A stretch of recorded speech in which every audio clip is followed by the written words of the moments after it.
Are you good, love? I think so. Are you sure? I think so. I'm not so sure. Me neither. All right.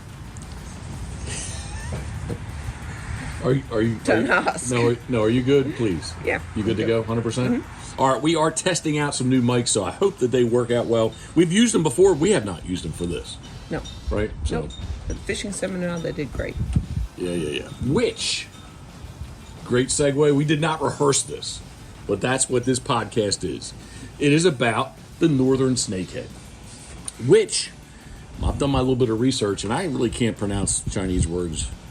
The Yangtze River Basin is where they're from in China.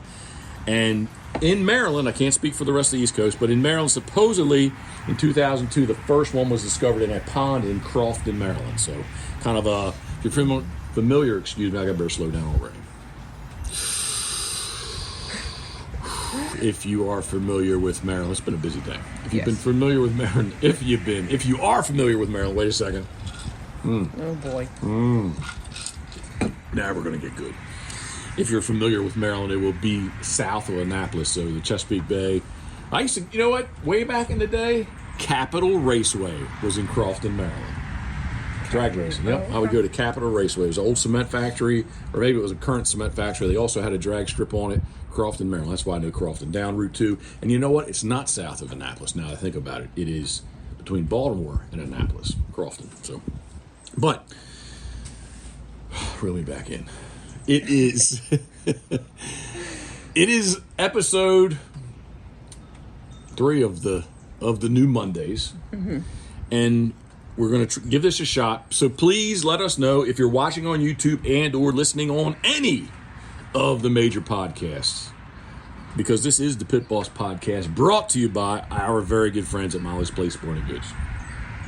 As well as, in no particular order, I don't have any notes. I can't remember my alphabetical orderness. Okay. Because there's D's in there. I want to see. I'm going to start with Dirty Duck Coffee. I don't think Dirty Duck's been first. Dirty Duck Coffee, thank you very much. Buck and Jay at Dirty Duck, thank you very much. I was already kind of thinking about what order that they are in. I'm going to go with Duckwater Boats. Steve Hoover, Duckwater Boats. Steve, thank you very much. Crabs to Go will be at the end. Because they were first. They've been first once before, I do know, because of C, the letter C. And, I do suffer from dyslexia, which you say that I don't, but I do. Duck Blind Bistro. John, Paul, and Jay. Guys, thank you very much. We appreciate your support, as well as our very good friends at Crabs to Go. Mark, John, Dan, and everyone else at Crabs to Go. So, but rewinding this is a... Again, hopefully, if you like this on YouTube, please let us know if this was entertaining, informational, educational, and or any of the major podcast platforms. Please let us know. If this works out well, I would really like to. In August, we had planned to try to do something very similar to this, decoy related. Yep. But Northern Snakeheads, love. You were there to help me. Thank you very much. It is number 1 of a 6-part series this year at Molly's. Easily found on Route 213 in Kennedyville, Maryland, on Maryland's famed Upper Eastern Shore. We got David from Molly's, Mike, and Jimmy. They're going to talk about snakehead fishing. And I don't want to give anything away, but were you entertained? Did you enjoy it? I did. I did enjoy it, and I want to go do it. Actually, I kind of, because you said that on the ride home especially, it's kind of been on my, although we got 62 other things going on at one time, it is on my radar for sure. And besides that, we have not fished in forever. No. Right? I might have forgotten. Side note to fishing, what happened? What did I have to first, when you're spinning reel, when we first fished together, well, not very first. Oh, jeez. What did I have to do for you? How did I have to convert you? Yeah, so I didn't use a spinning reel. We're both right-handers, right? Right. We're righties. So what did I have to do? I always, had my cranking wheel on the. I can't even remember now. We call it. Well, actually, as a righty with a spinning reel, I actually control the rod with my right hand, and I function the reel crank with the left. Okay. You did it where you flipped it upside down and were reeling with your... No, I did not flip it upside down. I just cast with my left and reel with my right. And then you would make me switch the handle over, had to re-screw it on the other side. Yeah. And eventually I just said enough of this, right? Yeah, Jeff wanted it his way, and that's the way we did it. Well, you could just say that I wanted it. You don't have to talk, though. You could say that I wanted it my way. Right? Yes. Okay. But yeah, because if we had to switch out rods, it became an issue. 100%. So one of us had to change, and it was me. Yeah. Because that's the way that the 98% of the spinning reels, yes. fishing community can do it. I grew up using surf rods. Right. So that was, and I would cast and crank, cast with my left and crank with my right. So. All right. The table, she's a little bit loose. It is loose. Yes, just be careful. Sorry. I'm trying to do my news reporter thing. Okay. Because I look like I had fleas last time. Yeah, you were like really itching. I know. Well, there was gnats. There you go again. I had gnats. No, I'm doing that third. We have, a side note to all this, I think that the flies are a little bit better today. We did do a 50-50 pine saw. I look. Google. Yeah. Well, we've been looking at it for quite a while to figure out how this happens. We do have a trap on the front porch that it says it'll hold 20,000 flies, which honestly, man, it's got to be, I don't know if it's 20,000, but it's got to be 5,000, that thing. That thing looks like if it hits the ground, it's going to go. oh, please. This smell is nasty. The attractant it's is the something it's the bait. Yeah, and it smells like fish bait. It's yeah. Well, actually, I think it just smells like something rotten. Yeah. Crab bait, how about? Yeah. All right, so I do have to say that the flies are a little bit better, but yeah, you did kind of look like you were like gnatting it. Yep. Or fleas or something. I did. So I'm trying to sit still. All right, enough of us rambling, because I love to talk. I could probably ramble for at least another hour. You're a rambler. We are going to set this off, hand this over to David from Molly's. And again, please, if you're watching on YouTube, leave us comments down below. And if any of the other formats that you listen to podcasts, I don't know how you can tell us yes or no, but if at the very least, you can go to YouTube and you can leave comments. Even if you hate it, text Jeff. If it sucks, let us know, right? Yeah, just text Jeff. All right. Without further ado, David from Molly's, please take it away. Hello, everyone. Hello. Thank you guys so much for coming out. This is actually our first fishing seminar that we're holding here at Molly's, so we really appreciate you guys coming out.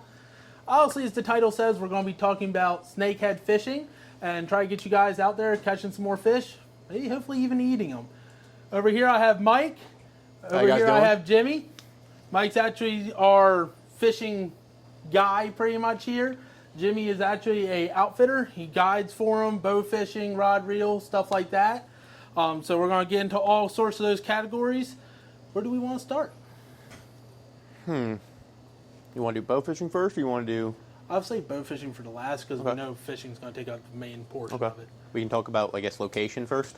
Yeah, no problem. So, where to find them? Truthfully, there's no secret spot for snakehead or anything like that.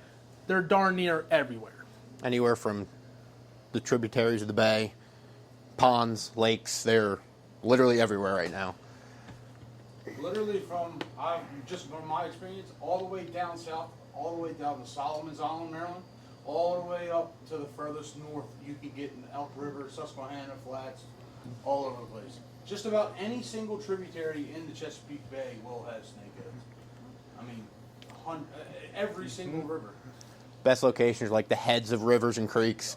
As far up as you can get, the skinniest water is usually the best place for them. Honestly, even stagnant looking water that doesn't look like anything would live in there, chances are there's probably snakeheads in there. And you'll be shocked by how little water they need to catch them. I mean, I've caught them anywhere between, 4 feet of water to 4 inches of water. Where their backs are actually out of the water. Mm-hmm. That being said, if you have access to a boat, that's great. Kayak, that's great. But you're still more than capable of catching them from land. Biggest thing, shallow water, grassy. If you're really going for a topwater bite, those are awesome. Especially structure. Lily pads, trees, bad as it sounds, trash. Like tires, anything they can hang around, because they just like to come out of that structure to hit that bait, fish, whatever they're trying to get to. So tidal areas, anywhere where there's tide, usually high tide, you want to fish for them in the shallower water like grass, reeds, because when that tide rises, they'll go into the trees and grass, and you'll actually even not be able to see them, not even get to them, and you can hear them splashing and everything. Low tide, fish for them deeper. Of course, they'll move out of that shallower water when they feed and go out in deeper water when the tide is lower. Yeah. Yeah. And has anyone caught a snakehead yet? One, two? Okay. Sweet. So, you guys will know, when you catch one, you're going to be hooked, because they put up one heck of a fight. I am a bass fisherman through and through. I would much rather catch a snakehead any day. Their fight is awesome.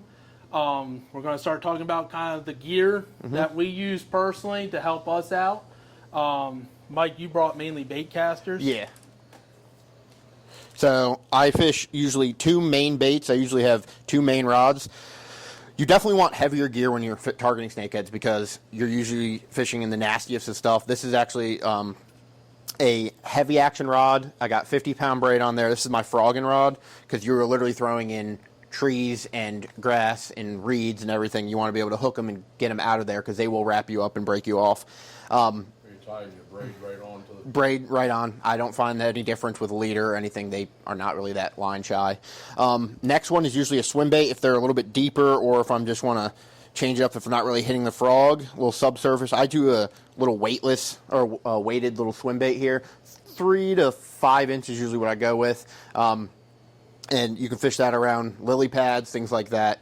It's really, really effective. You want a stout hook, because if you use a light hook, they will bend out. Like I said, I prefer bait casting. You can definitely do it on spinning tackle. It's not needed to use bait caster, but you feel like you have better torque and everything with a bait caster. Now, I actually have my spinning rod set up here. I mainly throw a fluke on it. It's a much more subtle action for very pressured fish. Gives off that wounded fish, that instinctual, hey, this is an easy meal. I'm going to eat that.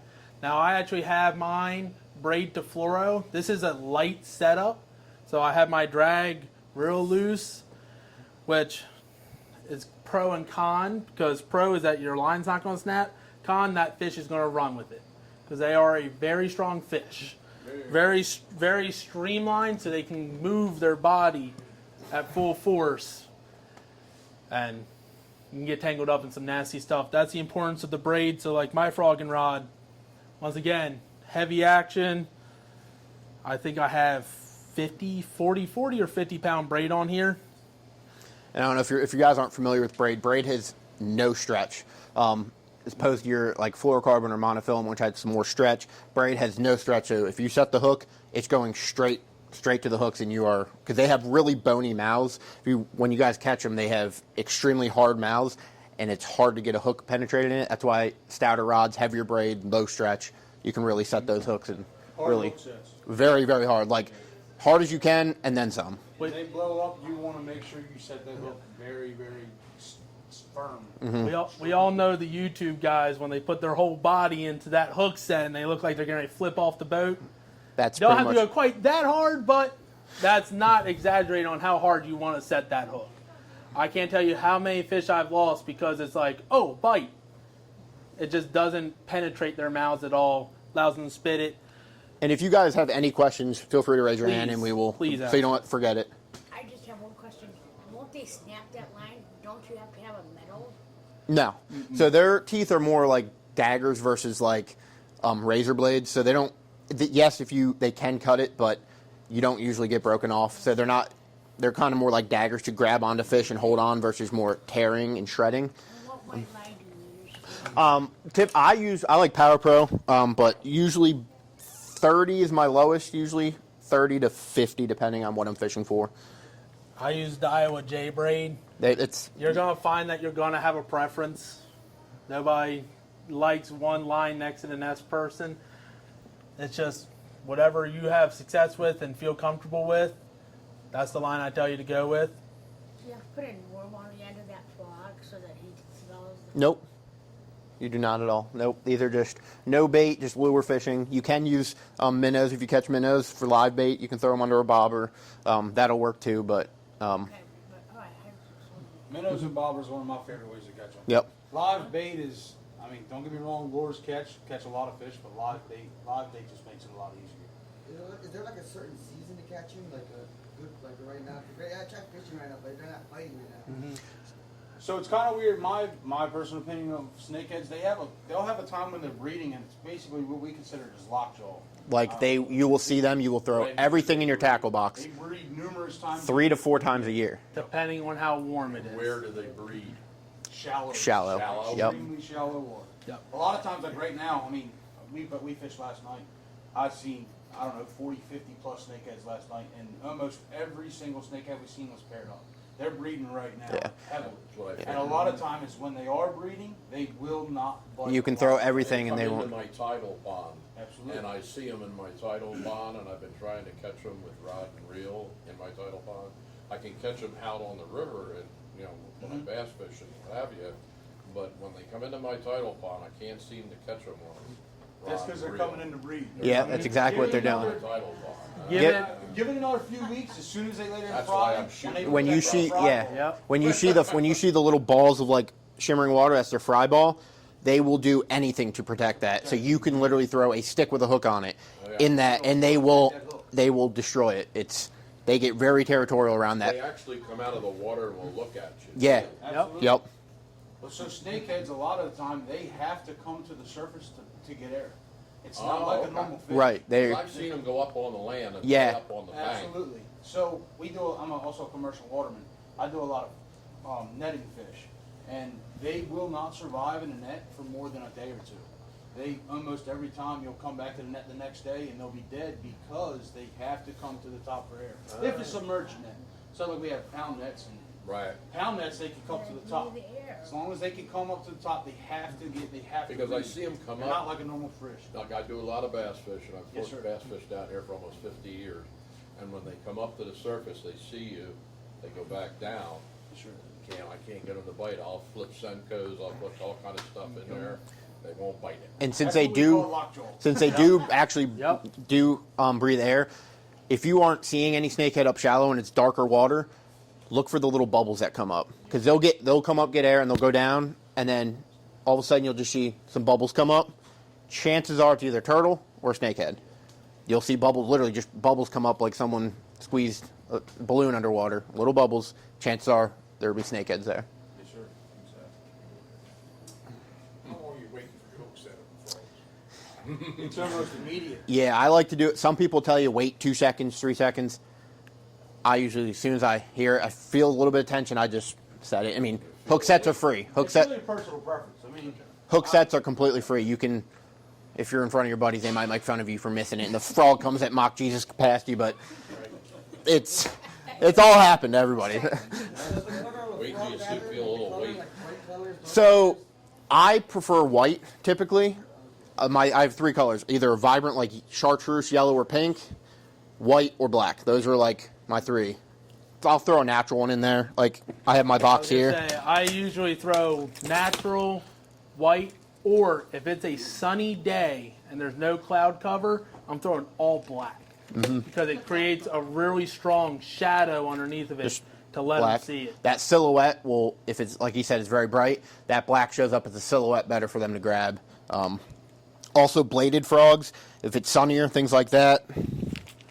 Like this is, a lot of companies are going to that because, as you informed me, snakeheads don't have the best eyesight. Surprisingly enough, that shorter profile versus a longer tail, they will eat that better and get the hooks versus coming up and grabbing the backs of the tails and missing the hooks completely. And plus, this in the water, it does exactly what it sounds like. They click, clack, and they do really, really well. What's that on that one? This is a Spro.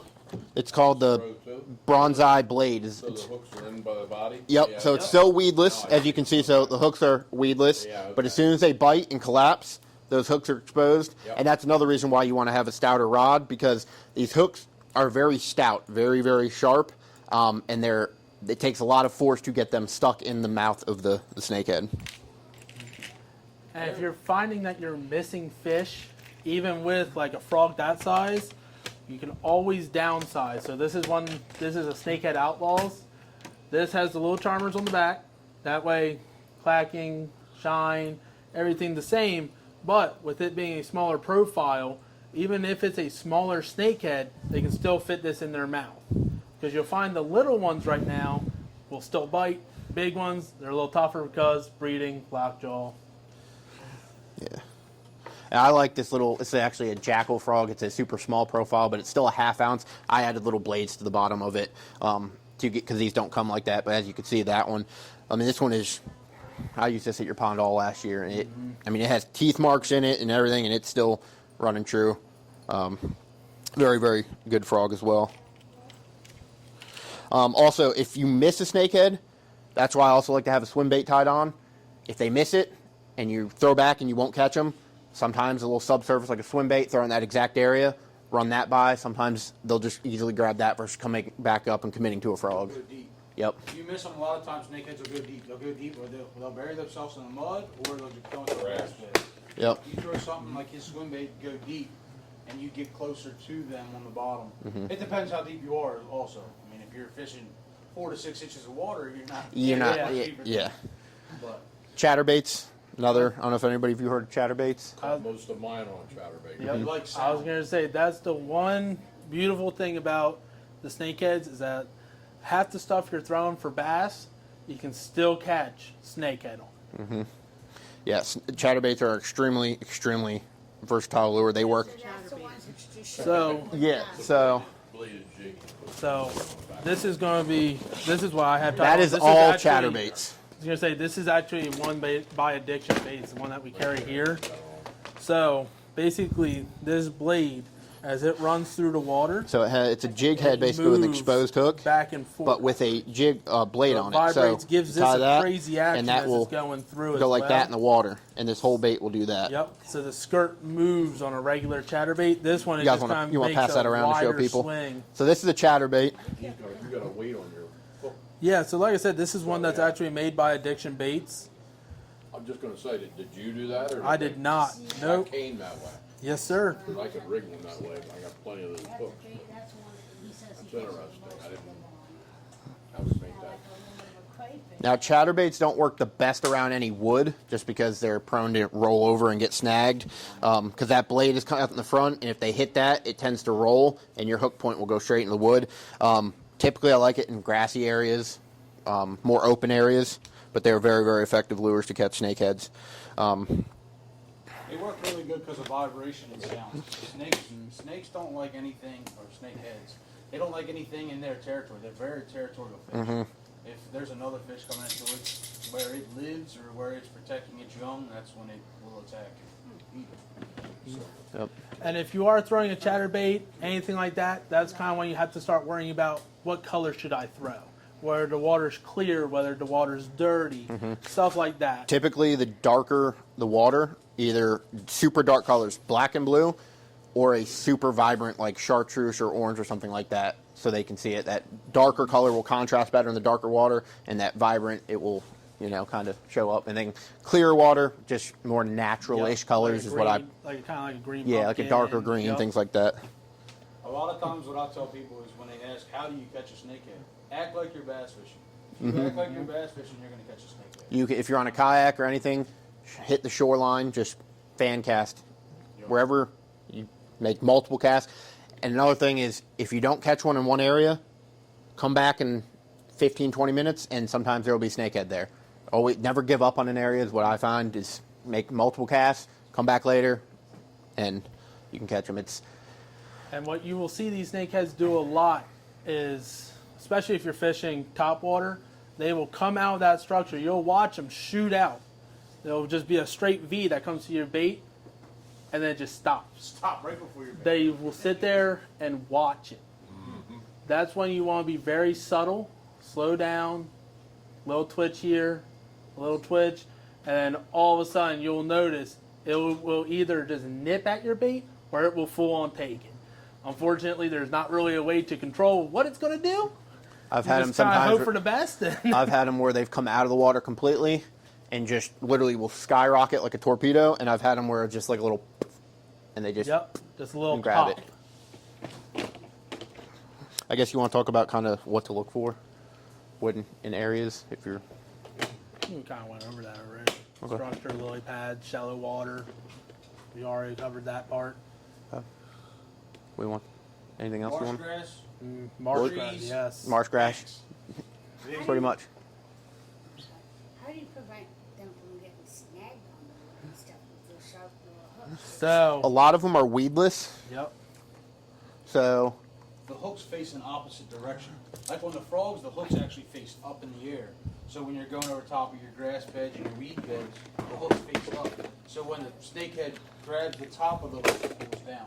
Like you said, they're weedless. so you can see it's weedless, so the hooks are kind of attached to the body, so they're not going to get snagged. And then as soon as that fish bites it, it collapses, and those hooks are. Pop and it doesn't go down Yeah. towards the Pass that around, show some people it's. Make sure you got a good stiff rod. Yes, Yep. because like I said, those plastics are fairly That's how they're hard. designed to be. Yep, so and they good. float right on the water. And they float right on the water. That's awesome. Some of the gear that you guys can use that will really help you out. The number one thing I grab, pair of lippers. As soon as you hook this on a snakehead, hold on tight because it will. I mean, it will shake like Yep. crazy, and they're a very, very powerful, strong fish. Get yourself a pair of grippers if you don't have them. If you're going to catch snakeheads, they are. You'll break most of Just- the plastic scales. Yeah, yeah. Just like a net is vitally important if you are on a boat. I ran into it last year. We were actually fishing in a lake in Delaware with my father. Caught a snakehead, no net. We had a pair of lippers.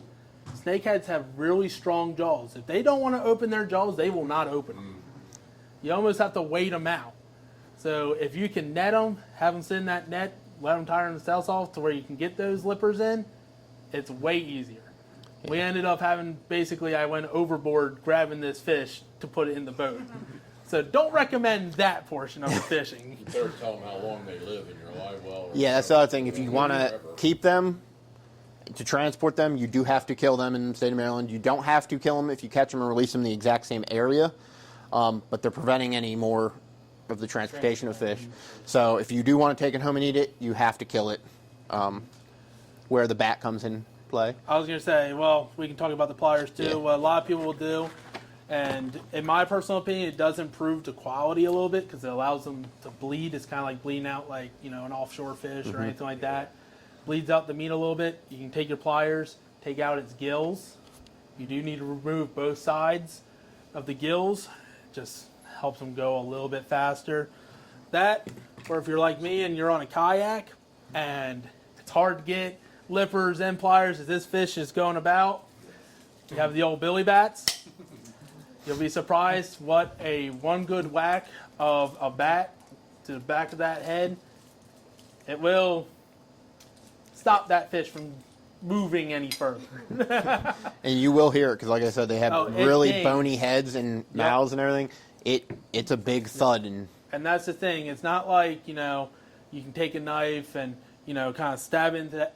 That head is so hard. You actually, if you ever see a snakehead skeleton, you'll see just how big that plate is on the top of their head. I heard you say you broke some knives off, and I broke buck knife Yep, off inside one time. yeah, it's yep. That's why I carry a hammer with bony me now. fish. They're very tough and very bony fish. they're very good eating though. Yeah, they're bony. They're bony all the way through. But you can get some real nice strips of. Oh yeah, that's the best part is the whole, almost from the head basically to the tail. It's a very thick fillet, so it's basically where, you know, some fish like rockfish or stuff like that, you get like it's the top and it kind of goes down. The snakehead, it's basically the entire length of the fish is a fillet. And that's why they're so strong. It's just all muscle. All muscle. I personally think, I know this is going to be crazy because I know how Maryland is with their rockfish and stuff like that. I will take a snakehead over a rockfish any day. Same here. I have to mean, say that. They are in very firm white meat, no fishy taste. It almost kind of reminds me more of a flounder, to where it tastes whatever you want to cook it like. It's You white can and make- flaky meat. Yep, Real you can flaky. make pork man lobster with it. You can bake it. You can grill it. You can do anything with it. And the best way to get people into eating snakehead, don't tell them they're eating snakehead. Don't tell them, because they'll never know. A lot of people don't like the name snakehead. Yep. And I'm not eating that. Try it. Just try it one time. Yep. They are a very slimy fish. They remind me a lot of a catfish, how slimy they are. That's another reason why the grippers come into such a play, because you cannot hold them. They're very strong. Yep. Very, very. Yep. How they can contort their body. Weight to fish ratio, by far, I think it's one of the strongest fish. Yeah. I mean, you put a 30-inch rockfish up to a 30-inch snake, and they're extremely close. That's the thing. The rockfish will get tired after a little bit. The snakehead just, All big bills. yeah, the snakehead will just continue to. Non-stop. Nonstop. Action and action. Yep. And you'll be surprised how big you can catch. Like we were talking about state records. I know my personal best snakehead, I call it 31.5-inch snakehead. I wasn't able to weigh it, unfortunately. I wish I could have, but it actually happened while it was on a fry ball. I actually threw a buzzbait. I was bass fishing. Threw it right over the fry ball, and now granted, I'm probably exaggerating this because of the fact of how crazy it was to me. I could have sworn it shot water every bit of 2 feet in the air when it hit. It was the most ferocious, is a good word for it, bite I've ever seen, and after that, that's all I've really cared about. And you see people travel multiple states to try to come and catch them. They're addicted. They I've are. got clients coming all the way from Florida. So Florida has a different type of snakehead. The bullseye Yep, snakehead. bullseye. snakeheads. We have northern snakeheads here. They were actually introduced In a pond, 15 years ago in a pond was Crofton. Yep. Someone had, I think Where they originated, say that they were transplanted. It's, Yeah. it's what DNR even says. one pond in Crofton, and now they're everywhere. Everywhere. They are very fast-moving fish, and they populate drastically. That's the thing, is they don't have any 3 to 5 times a year they'll big natural predators, and they have thousands of fry ball little fish, and think about it, 3-4 times a year. It's Adds up a lot. However, there is a very good market for them, and there's Yes. a lot of people targeting them. Between all the rod and reel, the commercial people netting, and then the bow fishermen. It's a very... they populate drastically, but they're also targeted very. and a lot of brands, like companies, have come out from it, like Snakehead Outlaws, Addiction Baits, American Snakehead Company. I mean, there are people that I know, some of them that have literally quit their full-time job and now make baits and live fine because there's such a market for snakehead baits and lures. Huge market. All right, I guess you want to talk a little bit You about. want to talk a little bit about bow fishing, Jimmy? You know more. Anybody than have I any other do. questions right now, or? You run charters? Yes, ma'am. I see your hand back there. Don't worry. Yeah, one question real quick, Ed. What about day versus night fishing? I've never had a can't hear whole day versus night fishing. Fishing in the dark, I haven't had a whole lot of success, rod and reel. However, if you make a lot of noise, like them chatterbaits, That's the other thing. that noise is what they really will target at nighttime.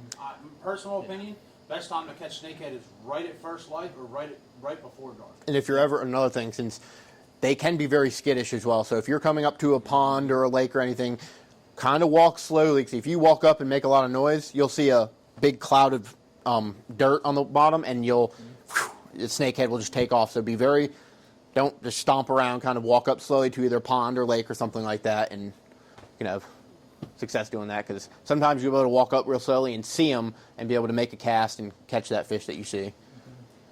And if you do ever see a fry ball, good chance they may not hit on the first throw. You may have to throw it at that fish, 10, 20 times. It's kind of the same way a bass is. They sit on that ball, especially if you catch the first one, because both pairs actually guard that fry. If you catch one, it's going to take a lot of throws to catch that second one. And as far as lures in there, I always start with a frog, just because I think it's the most fun to catch snakehead on, because you watch them splash and everything. Second is either a chatterbait or like a swim bait is usually what I go for after that. But always start with a frog. That's personal preference, and what I've had most luck on. A lot of times, top water action is really good. Top water, especially when you see them on top or you see fry balls. Poppers work good. Yep. Oh, They make yeah. that big splash. When they see that splash, they're coming to inspect it and attack it. Yep. So But it makes, if you use a popper, have that and have that, because they will thrash and you will have treble hooks going every other which way, and they'll end up in your legs, arms, hands, ears, everything. you It's don't want to use popper in a heavy grassy area. No. You're just going to get absolutely mangled in the grass. Mm-hmm. It's got to be, you got to have clean vegetation. Mm-hmm. You don't want vegetation. Unless it's deep. If it's deep vegetation, it's not sitting on top. yeah, and that's any type of grass, even that slime you see on a lot of like farm ponds, stuff like that. I mean, I have a frog here that has still some of that hanging off of it from. I mean, it's still got that grass, that crappy kind of grass that's on the top of ponds and stuff. They will be sitting under that to get out of the sun, and Yeah. sometimes they'll go in the. It's any type of grass, reeds, lily pads is what I look for when I. Yeah, a lot of times when you go to the backs of the heads of the creek or something, and you see an area that you wouldn't even think a fish would live in it. That's where they're at. Stagnant algae on top of the water. Because they don't need the oxygen from the water. Yep. They come up to the top. Yeah, and they breathe need that oxygen. the air versus the oxygen in the water. They don't have to have that oxygen. Yeah. Any other questions? Please ask away. Yes. Please. I want you guys to leave with full confidence of like, I'm gonna go catch me a state record. You know what I mean? I'll get into the bow fishing side of it a little bit too. Bow fishing is just different. It's nighttime. 90% of the time it's nighttime. You're on a boat. You got lights, generators. You go and find the fish. I mean, you're hitting cove after cove after cove. Sometimes my boat will draft like 5 to 6 inches of water. I'm hitting logs and trees and everything with a trolling motor jumping over stuff. You're in areas that wild bow fishing. You're in areas that most boats can't get to. I mean, especially with an outboard or anything. My boat has a 36 volt, 112 pound thrust trolling motor on the front. I also have a 9.9 horsepower kicker on the rear, and my big main motor, which is a 150. So a 150 gets me to the areas, and my 9.9 kicker will navigate through the little bit deeper water, and then I'll get into the real shallows with the trolling motor. So on an average night, I mean, there's sometimes you'll hit 15, 20, 30 different coves just in a few hours of fishing, just because you can just try and find where the congregation of them are. Numerous different, I brought a few different bows with me. There's numerous different kinds of bows. You have bottle reels. A lot of people, these are one of the easiest reels to use. Shoots out, you pull this, the reel, it reels in. You also have your spinning reels. They're basically like a regular fishing reel on the bow. These pull out, just the line pulls, and then you pull the T-handle and it reels all your arrows. All your arrows come with tips where you can't get the fish off until either you unscrew the tip or you hit the release. They'll have a release on them. So when your fish goes on, these barbs pull out and they won't let the fish come out. When you actually hit this, barbs pull out so your actual fish will slide off the arrows. I do a lot of bow fishing. I do some rod and reel here and there, but bow fishing is my thing. These guys are more the rod and reel. And don't think you need a boat to bow fish. I've shot plenty of snakeheads right from the shoreline, sneaking up on a pond that, and seeing them just kind of sit there. And you don't need a boat. It definitely helps, especially at night. But one of my favorite areas for shoreline is Blackwater. Yep. I mean, Blackwater's loaded with snakeheads. It really is. And you can walk the ditches, especially on extreme high tide. You can walk the ditches down Blackwater and shoot snakes, 3-4 feet from you. Yeah. A lot of people went to gigging. Like we have these little frog gigs over there. You put them on like a 10-foot pole, you can reach out and gig snakeheads with them. Yep. And it works very, very well. I've done it. I've had nights where a lot of the clients can't really shoot a bow that great. I've got a 12-foot pole with a 15-inch wide gig on the end of it. And we'll get on top of them and they'll gig them. And it's really cool because when they have issues with the bows, they can actually gig them and still end up killing a few. So. Yep. Yeah. What color light do you use on the boat at night? I have, they're called high pressure sodiums. They're 400 watts. They're really like a warm white. Warm white, in my opinion, is the best light you can buy or use. Some people use the cool whites. Cool white's awesome for a area that is very clear water. But the warm white or the high pressure sodiums, the HPS lights, they cut through muddy water very, very. And very you have a lot of them on the front of your boat, don't you? I have 6 400-watt high-pressure sodium lights, and they're 40,000 lumens apiece. So I got a 3,500-watt generator that runs just the lights, and then I got a 3,500-watt generator that runs just the trolling motor. So they draw. I mean, it'll light up 200-300 yards away in the boat. If you don't do all that, you can get a bright spotlight with your buddy on the front of the boat. Spotlight and. Been there, done that plenty of times too. Yep, it's all very effective. They have a lot of spotlights that actually mount the bows. A lot of people buy a bow and mount spotlights right to the front of the bows. Almost like a sniper hog or a spotlight that we use for predator hunting or coyotes, but they're just clear lights. They work really well. All right, Can't you want? really listen to music, it'll chase them away. We listen. I don't know. You jam. You. We know Jimmy's coming in anywhere near. We hear the bumping and you see the lights. Now, if I'm anywhere, there's a law about houses. You have to be a certain distance away from houses. So we're not shooting anywhere near houses or anything like that. But when we're in the back of a creek and there's no houses around, the radio really doesn't affect them. But you also have motors running, generators running, everything. So now, like he said, when And I you're always fish with music, and I that's what's keeping the love snakeheads music. away. So, I'm the same exact way. I always have music going. But like he was saying, when you're walking up to an area and everything is dead quiet, and you come trampling through the marsh grass or leaves or brush, it will spook them sometimes. I mean, there's times, like last night, we had an instance where we come into a creek and everything took off. It hasn't been disturbed. I haven't shot it in probably 2-3 weeks. I guess there wasn't. It's the whole creek's probably a foot deep, and I think they felt the vibration of the trolling motor or felt the push of the wake of the boat, and everything took off on us. We're like, crap. So we had to do a little bit more digging. We finally got to the back of it, and there was a few back there sitting. So, but they are very finicky. They are finicky fish. You can go out and catch a ton of them sometimes, and go out and see them and not catch them and be extremely, extremely frustrated. You can have. Especially when they get that lockjaw. Yeah, it's.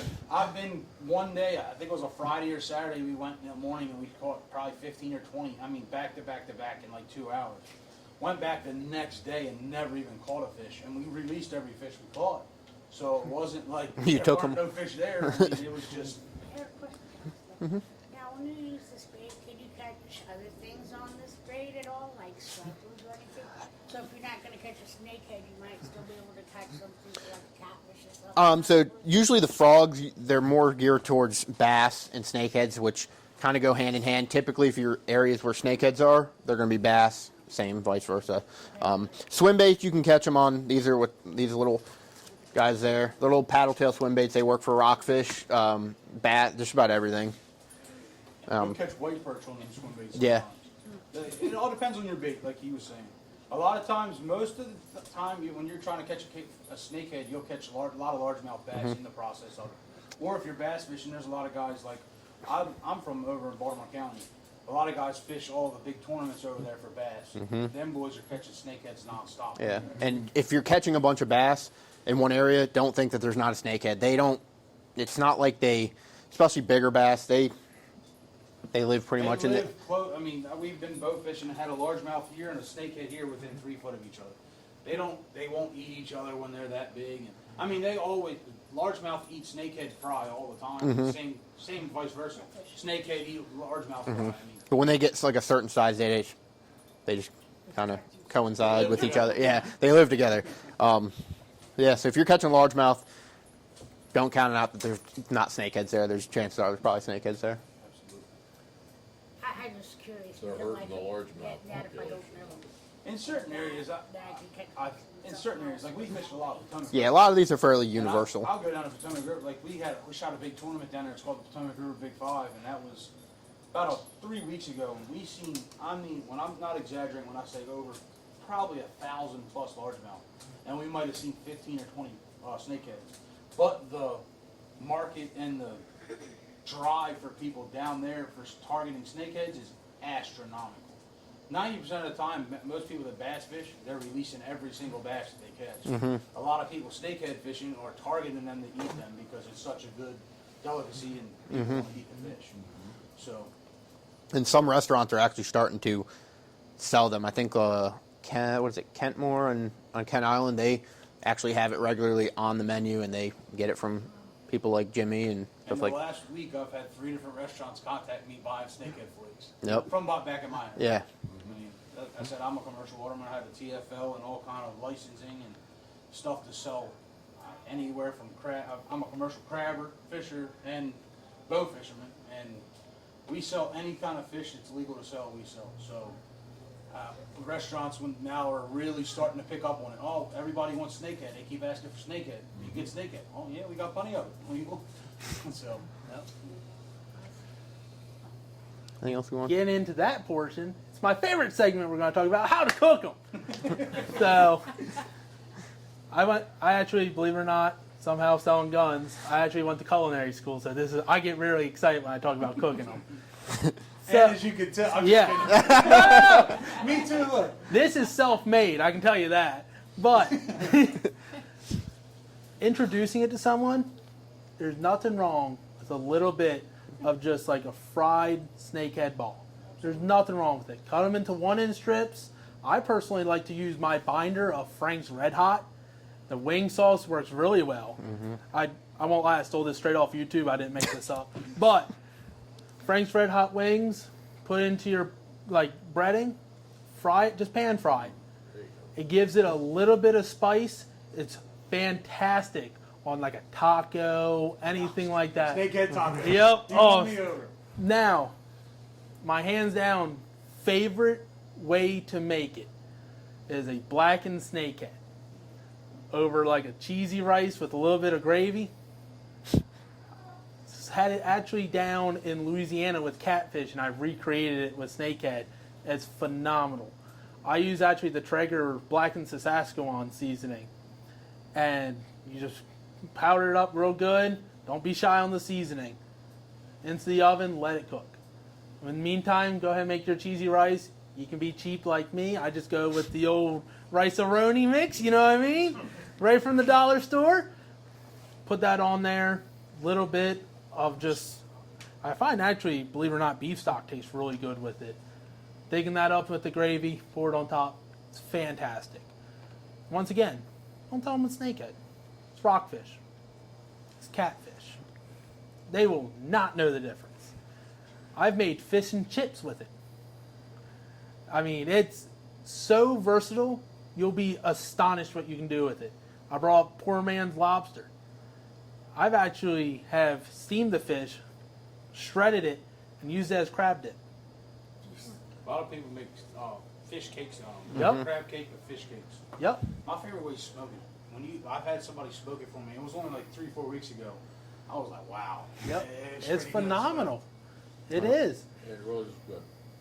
Now, the big thing is when you clean them, because unfortunately they do carry parasites. Keep an eye out for them. Luckily, the meat is so white you can see it easily. Just cut it out, cut around it, and it's fine. You had a I was question. gonna ask you if you scale it or you skin it. I personally skin mine. Luckily, so their scales are very strong. That's why it's very important to also have a good fillet knife with them. Yes. Bubble blades. Yep. That's my favorite. That's what I use. That 9-inch bubble blade is by far my favorite fillet knife that there exists. I mean, they're razor sharp. They got like a really, really weird, not weird, but sticky grip on them. And like, I mean, you can pass it around and feel it. When you're flying a snakehead, everything's slimy. But these blades, the bubble blades, they have like a weird textured grip on it that your hand literally just snicks to. And they got the 9-inch and 7-inch, and then the smaller ones. I actually use the 7-inch. I don't use the 9. Yeah, I like big knives. Well, you That does you not big surprise fish. me. Okay, yeah. Last night we shot a 12, a 14, and a 15 pounder, and that was all in with one little cove. And I mean, there's some of them. That 15 pounder is 34 inches long. I mean, they're giant fish. So How you know my And that's Fry 'em why. like a regular. I think I wait till almost you identical. do Yep. mine. Flip the side fin over, cut right down it, right down. A lot of people don't realize this, that one of the absolute best pieces of meat on a snakehead is the cheek patch. Yep. A lot of Like a people walleye. don't- I mean, it's literally a little tiny circle, like about a half. I don't know. $half dollar. It's almost- $half. yeah, like a that's about the size scallop of a size. $half, and it's like a scallop size piece of meat on the cheap batch, and they are absolutely amazing. I know a lot of people that eat the roe out of them. I don't. I got an aunt who I'm does not it. about that life. I don't eat I'm roe. not either. I don't eat roe personally. There's But- a lot of people that eat that though. I mean, I have people all the time asking for it, but I'm gonna pass on that one. I pass on that one too. But I eat a lot of weird things. That's a little too far out there for me. But anything you do, shellfish wise, fish wise, you can recreate. Don't shy away from keeping one. They're actually extremely easy to clean. Once you pull that fin up, make your cut behind, you can run it all the way down to the tail. Their pin bone section, they actually don't have a very big pin bone section. What would you say, maybe 4 or 5 inches on a big one? Yeah, like all the way down towards the back belly. Yeah. The pin bone section is definitely, that's where a lot of people will be like, oh, they're bony fish. They are bony fish, but it's literally like, they're kind of a little bit bigger than the size of a needle. I don't know. Yep. It's little pin bones is what they're called. And that's the only really hard part about cleaning them is that pin bone section. Yep. The whole top half around the head that slides all the way back down the back fin. I mean, that whole front half is a massive chunk of meat. Yep. I think the 15 pounders last night, the one 15 pounder, one fillet on one side was like 4 pound fillet, 4.5 pound fillet. It's like 8 pounds of meat on one fish. It's pretty good. Oh yeah. And like I said, hands down, my favorite fish to eat. Taste is phenomenal. It's fantastic to catch. There's a reason they're arguably probably the #1 targeted fish in Maryland, in both offshore and inshore. They got a run in with rockfish right now. There's a lot of people targeting snakehead. Just about, I'd say, about the same as rockfish. Because I feel like it's a lot easier to. You don't need all the resources. Right, you don't need a boat. You can catch them and be very successful from shore, from a kayak. You don't need a giant expensive boat to run out and find the fish. They're ponds, lakes. Don't have to worry about no regulations either. Right, that's the other thing. Any size you catch, you can keep. No size limit. You The can, only regulation is if you transport it, it must be dispatched. Yeah. And- However, if you're not transporting it, a lot of people are not very knowledgeable on this. If I catch a snakehead, I can 100% unhook it and let it go back in the exact same spot that I caught it. I can't catch a snakehead, get in my boat and drive 20 minutes down the river and release it. That's technically illegal. Yep. You have to catch it and release it from the exact same spot. But which a lot of people you are can starting to release do. them legally. There is no state of Maryland Department of Natural Resources can't tell you you have to kill it. That was one of the big arguments about it. Was Not like the blue channel cat. They make basically blue cats, channel cats. I mean, they are an invasive species, which they recommend you do kill them. However, it's not mandatory. And As long as it's the same body of water. I'm sorry. I thought that there was a law for that you had to kill it if you caught a blue cat. The blue cats that they say are very invasive right now. Yeah, So- you're not supposed to transport them. You can release them in the same body of water that you catch them from, but you're not supposed to transport them. That's the same thing with the snakehead. There's a few of them swimming around with tags on them. Oh, absolutely. The DNR same thing There's a with couple with on the yeah, boat. like a snakehead. There's a bunch of $10 tags and quite a few $200 tags. My buddy just shot a 200 tag the other day. Yeah, so the DNR, they go around the big shock boats. They did a massive study down on the Potomac River.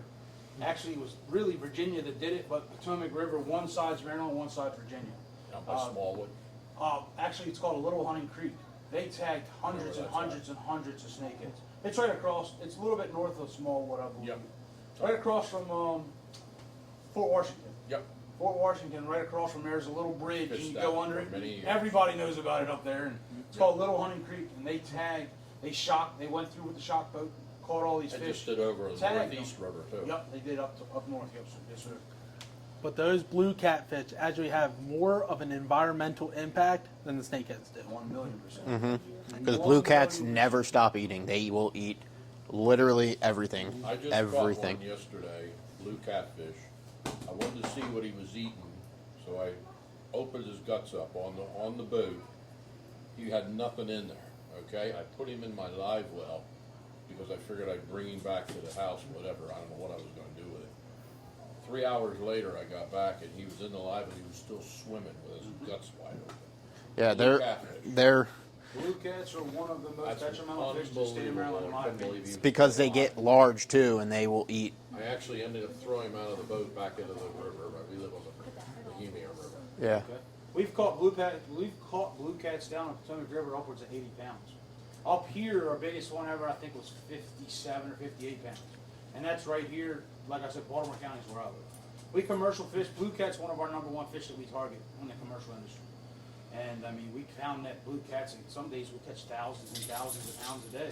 Come back the following week and catch another Most of couple those thousand fish pounds. traps, the ones that are long, they have the holes in Yep, the ground yes, sir. and all That's that. called a pound net. Is that what the pound net, is that what Yes, they're sir. called?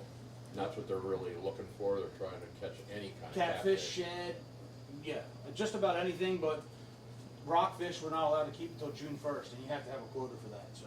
But that's a whole different ballgame, talking about netting. Yeah, I know. Yeah. But blue cats are definitely one of our #1 fish that we target. I mean, blue cats taste amazing too. I don't know if anybody's ever ate them, but they, don't get me wrong, I'm gonna take a snakehead over a blue cat any day of the week, but blue cats taste very, very good if you eat them. A lot of people always say, oh, catfish, a lot of people don't like catfish. I'm Channel one. cats. I'm one. I don't Channel- like catfish. Have you tried blue cats? I have. Oh man, that's crazy. I don't know if it's So a lot because of who people cooked are- it for me, but Yeah, so a lot of people say Put that more of that sauce on there. I know it. I personally don't like channel cats. I just never been a fan of eating them. But when I tried a blue cat for the first time, I was like, wow, Huh.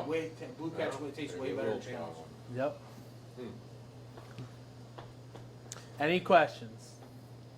Do I need to give out more secret recipes? Anybody have any questions about stuff that we have in the store? I mean, anything, go-to rods, lures, line, anything. What would we get for a setup? What would be a good setup? Exactly. I know you said sauce. Are you talking spinning or bait casting? Spinning. Spinning. So, I'll actually walk right over to you. That way I don't have to sit there and go, oh, well, it's this. I'm going to come over to you.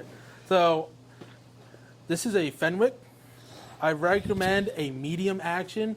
A lot of the spinning rods are medium light. Unfortunately, it's hard to find a medium heavy spinning rod that's not, like 8 foot long. But there's a medium rod. I actually have a Lose on here. We have a lot of other ones in here that are great. Anything you can crank down that drag on, because really the biggest thing is you don't want it to, if I'm fishing in kayak, I want to get that fish to me as quickly as possible. Because if I'm in that kayak and I have my drag loose, it's going to pull me into some kind of lily pad structure, and unfortunately, after that, I'm probably going to lose it. When you start cranking, you just keep cranking. Oh yeah, I don't stop reeling. That's why it's really important to have a heavy duty braid on here. There's actually a lighter braid right now because I was actually going particularly after bass. Ended up catching a snakehead, of course. But usually on my spinning reels, I'll run minimum maximum around 20 because braid is stronger. I'll run a 20. But I mean, you guys can pass that around if you want. Just make sure you don't hit a sprinkler, please. Don't. You can break the rod, just don't hit the Don't sprinkler hit the head. sprinklers. The rod I can replace. People laugh all the time when I say, man, and these guys will probably vouch for it. One of the best bangs for the buck, in my opinion, is an ugly stick. Yeah. I mean, Yep. them they're cheaper on the totem pole, and they'll last a long, long time. It's something you don't need a ton of sensitivity for because typically you're using moving baits like a frog, things like that. You don't need to feel the bite because you can see the bite. You can, so you don't need to. I personally like high-end stuff. It's just, I've always been that way. But you don't need something high-end. You can go ugly sticks. They're $40, $50, $60 and be just fine and do just as well as I do. It's one of those. And that, Like he said, there's definitely, we have our higher end options, obviously, which he's very, very knowledgeable on. So it's really all dependent on your budget and what you want to spend and what you want to do with it. yeah. Just about anything will work. However, the more higher end you get, the better off you're going to Yeah. be. Yep. But always use what you can afford. You don't have to buy a $300 rod and 2 catch snakeheads. It's not. It's up to the person, honestly. Yep. When I Just first a- started catching them, I was using a Silver Max combo. It cost me like $50. Yeah. Rod and reel. Yep. The same exact thing goes for like the bow fishing aspect of it. I mean, we have high end rods and low end rods. This rod right here is what I use for most of my clients. I mean, this Rod, bow- yeah. No, that's a good rod. That's what I use for most of my clients. It's probably $400 setup for the entire thing, bow, reel, and everything. Now, when you like, these are my tournament bows. I got $1,500 to $1,800 just in this one bow and reel, and they both work perfectly fine. However, it's all about what you're using it for and how high end you want to go with it. That's actually that's my wife's bow. She bow fishes with me all the time. The purple and the yellow. That's what she wanted to have. So I built that for Ravens. her, and that's around $1,000 just for the whole setup. So it's all different aspects of it. I mean, we got what's a high end reel over there? High end rod and reel combo. Shimano. Shimano probably. I mean, some of these are $600, $700. Just for one. You got a hell of a bunch of rods out there. I just bought two when I walked. Yeah. in. Yeah. Yep. 30% off. Yep. I couldn't pass that. Absolutely. Those loose rods out. My there. frog- and loser are My amazing frog, rods. my frog and stick right there. That's one of the ones straight from that bucket. Yep.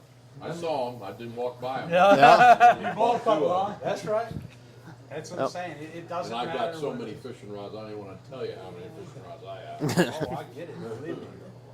I know exactly what you mean. We all do. I Like I promise. need another rod. That's the one.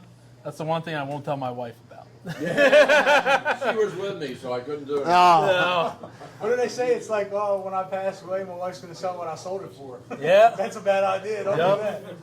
So what I bought it for. That's- Scared to know what it's going to sell for at the yard sale. Mine's very supportive. I got a daughter. She's right down the steps there, goofing off. That's her making all that noise. She bow fishes with us. She goes rod and reel fishing with us. She loves it. I mean, one of my number one things is getting the youth involved. I mean, I take youth all the time, bow fishing, take them rod and reel fishing. I mean, the youth are our next generation. If you don't get them into it, we're not going to have that future. So getting the youth in it is huge to us. and it's very fortunate that Maryland has the snakehead population we do, because it is fun and it can be easy for kids to basically, I mean, some of these you can just, like this frog, you can literally throw out and just reel. You don't have to do anything special. You don't have to work the rod. You can just have a kid throw it out and reel, and they can be successful. So That is the number one way I catch them, actually. Working Yeah. through lily pads. Because that snakehead's going to bite it regardless. Yep. Whether I'm sitting there twitching it, making my arm fall off because I'm tired of working the rod so much, I'll sit there and I'll just quite simply just reel it. And like I said, you'll see them come out. All right, I need to start getting ready. Boom. Yank. Awesome feeling. I mean, sometimes it's as easy as the bobber and the hook trick.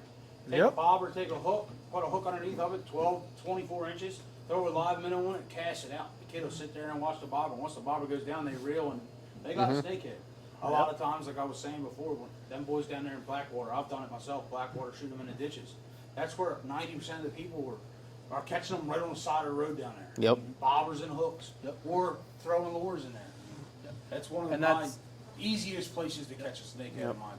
And When it's right. When they have that lockjaw, it's it don't happen. And that bobber and hook is also super important to remember when you're in a very pressured spot. Where I caught my biggest snakehead was actually right at Still Pond Creek, right on the bridge. There is not a single day I ride past there I don't see at least 2-3 vehicles. Now I caught it before the whole snakehead craze really took off. But going to a spot like that where I know they're getting hammered, people are constantly throwing lures at them, live bait probably the answer. Let me go with the most natural setup I can do. Let the fish come to it. Because they've seen just about every lure there is at this point on the market. Arguably. and that's Now, why a lot of companies are coming out with New stuff. new stuff Yeah, to, weekly, you know, monthly. to show different presentation to fish. And like we were just actually talking about earlier today. Talking about when the chatterbait first came out back in 2004. I remember how game-changing that was. It's the same thing. If I'm sitting there, I'm throwing a chatterbait, I'm not having any luck with it. I'm going to try a beetle spin. Something they may not have seen before, a little less flash, but hey, it's still a moving bait. I bet you catch one. Don't be afraid to try different baits. I've thrown crappie jigs and caught snakeheads. Just because it's something different. The little Mips blue fox vibraxes with the fish heads. Yep. I mean, it's like a, They'll eat anything. yeah, I mean, they'll eat just about anything. And Yep. it's the craziest thing. I've caught them on rattle traps that I throw for rockfish and catching 30, 40-inch rockfish.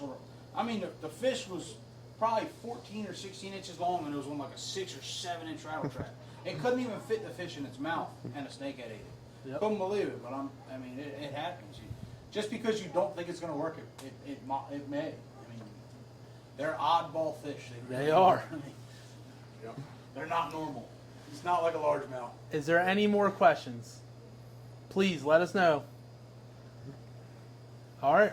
We Gonna go appreciate ahead you and guys wrap coming it up out. then, guys. Thank you so Thank much. you guys. We really do appreciate it. Please take your time, shop around. Are we rolling though? We are. Well, I want to thank you, Karen, for your help in pulling that off. I hope it was halfway interesting for It you. actually was. It's always a good time to come to Molly's. Easily found on Route 213 in Kennedyville, Maryland, like I always like to say. And that was good. That was good. That is seminar number 1 of 5. So 4 more to come this year. 1 more in June, 2 in July, 2 in August. I did go live on Instagram for a little bit. Actually peaked really quick, and then kind of dwindled off. But it was good for a Sunday, late Sunday afternoon. And we are southbound and down, headed home. Yeah. Here. So, love, what did you think, love? Yep, David, Michael, and Jimmy. Wait, first of all, the pups are all they've been good today. All 3 have been in the truck. We did leave it running with the air on. Oh, we did. We always do that. Yep, David, Michael, and Jimmy all did a really good job of making me want to go snakehead fishing. So, rod and reel or bow fishing? You know what? I mean, rod and reel is obviously my go-to because that's what I'm familiar with. I want to try the bow fishing side of things, but yeah, I just think it'd be a whole lot of fun. Right, Duca? I guess I should put my seatbelt. Yeah, probably. All right, here we go. Drive, please. All right, I will continue to drive, but yes, Molly's is an awesome family business. Molly's is the title sponsor of the Pitboss podcast. Duke's trying to get into the shot. That's all right. And also, we want to thank our sponsors, Crabs to Go. Wait a second. There we go. All right, stop dinging. Crabs to Go, Dirty Duck Coffee, Duck Blind Bistro. I always butcher that. Bistro. It's Bistro. Bistro. Duck Blind Bistro. I'm sorry. I'm a mess. I'm not hot, but I'm a hot mess. And lastly but not least, our very good friend Steve Hoover of Duckwater Boats, which we guide from full time in the world's largest duck boat. Yes, it is beeping. But love, thank you very much. I love you. Appreciate all your help that you do for me. And until next time, thinking of you, we are. Boom, boom. Boom, boom. All right, drive home safely, love. I'm trying hard. 2 hours.